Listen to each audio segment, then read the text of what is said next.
स्वरूप होता है सर्प का रूप में। जब शिवलिंग में आप कहीं कहीं देखे होंगे कि सर्प के रूप में आते हैं, वही हमारी शक्ति जब ऊपर की ओर चलती है, सुषुम्ना नाड़ी खुलती है और शंभो की ऊर्जा जो होती है वह मस्तक की ओर जाती है। इसी को अध्यात्म शुरू कहते हैं। यहाँ से अध्यात्म शुरू होता है।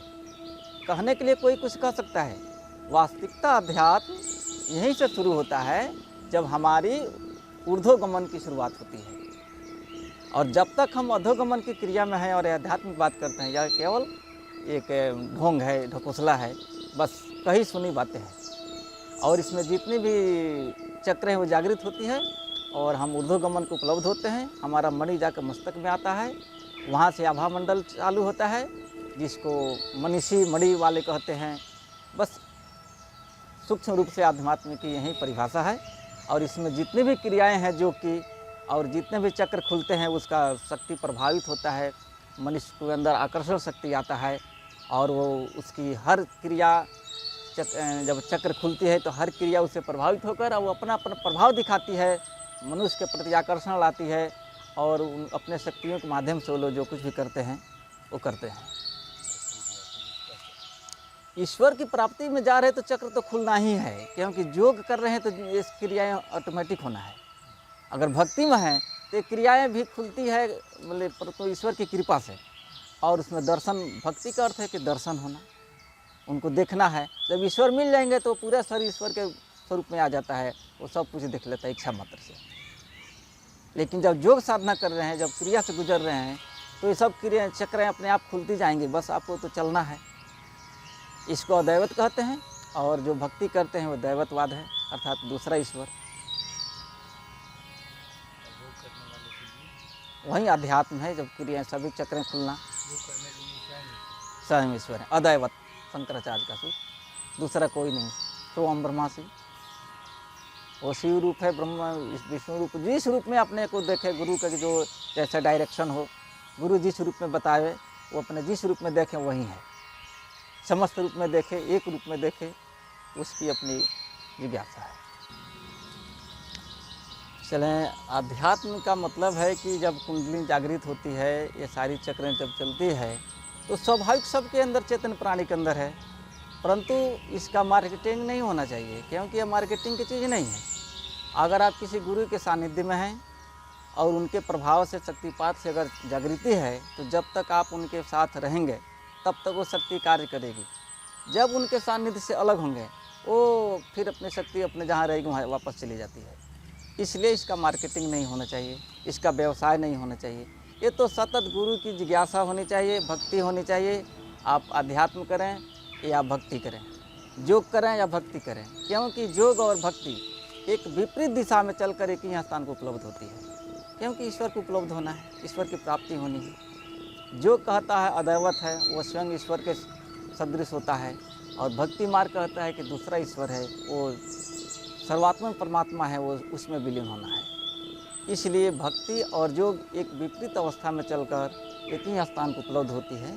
अब रही योग की बात, योग जब तक आप अपने अंदर अध्यात्म शक्ति को अपने स्वयं नहीं जागृत करेंगे, वो गुरु की कृपा से होता है। उसको क्रिया में उतरना पड़ता है, उसके लिए समय सीमित है। ऐसा करने से जो आपके अंदर, आपके मेहनत से, आपके परिश्रम से, आपके क्रिया से जो उत्पन्न होगा वो कभी नहीं हरास होगा उसका, परंतु उसका एक मार्ग है, सिद्धांत है।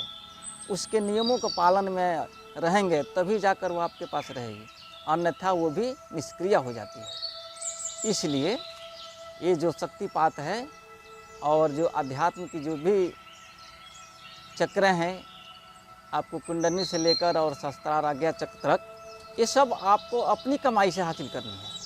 इसके लिए जिज्ञासा होना चाहिए, और गुरु के सानिध्य में रहकर करने से यह बहुत जल्दी फलित होता है। परंतु इसको मार्केटिंग नहीं करना है। मार्केटिंग करने का मतलब है कि आप लालची हो गए, और ये सब लालच बस नहीं होनी चाहिए।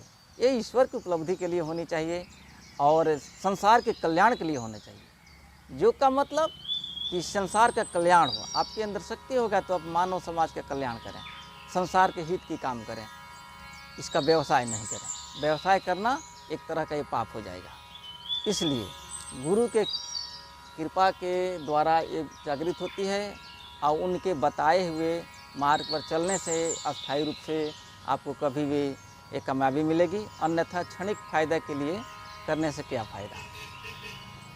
और भक्ति जो है, भक्ति भी वही है, आप कहीं रहें गुरु के साथ आपके हैं, गुरु हर वक्त हर शिष्य के साथ रहते हैं और गुरु का काम है कि वो संकेत देना, उनको भटकने पर मार्ग बताना, मार्गदर्शन करना।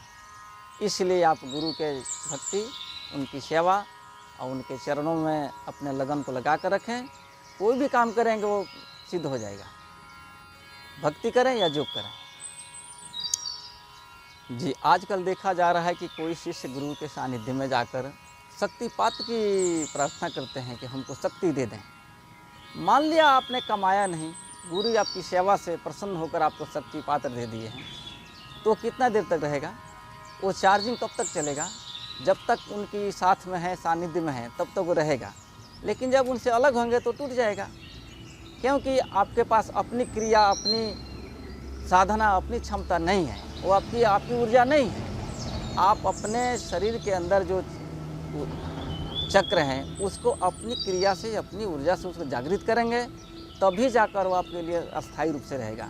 ये भी कब? जब गुरु की कृपा हो और गुरु के मार्गदर्शन में चलेंगे तब।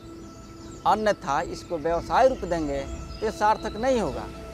मान लिया कोई गुरु आपको दे दिया है तो उनकी चार्ज है, उनकी शक्ति आपके अंदर चल रही है, आपको देखने में आ रहा है कि चल रहा है, लेकिन जब आप उनसे दूर होंगे वो शक्ति वापस चली जाएगी। आपको केवल अनुभूति होगा कि हाँ ऐसा चला था, ऐसा हुआ था, लेकिन आप चाहेंगे चलने के लिए, चलाने के लिए तो नहीं हुआ, क्योंकि आपने अपनी मेहनत से नहीं है, आपकी ऊर्जा से क्रियान्वित नहीं हो रहा है। तब क्या होगा? आप केवल उस घटना को याद करके और याद करेंगे और चलाने की कोशिश करेंगे, लेकिन वो चलेगा नहीं, क्योंकि वो आपकी कमाई नहीं है, आपकी मेहनत नहीं है, आपकी साधना नहीं है। इसलिए आप किसी भी गुरु के पास जाएं तो शक्तिपात का आवेदन नहीं करें, प्रार्थना नहीं करें। हाँ, उनसे अब दीक्षा लेकर स्वयं शक्ति को जागृत करने के लिए तपस्या करें। ये तप है, ऐसे नहीं मिल जाता है। आप मेहनत करेंगे, अपनी लगन को लगाएंगे, अपनी साधना को साधेंगे, हो जाएगा, उनकी कृपा होगी तो। लेकिन शक्तिपात का आराधना करना या उनसे मांगना अच्छी बात नहीं है।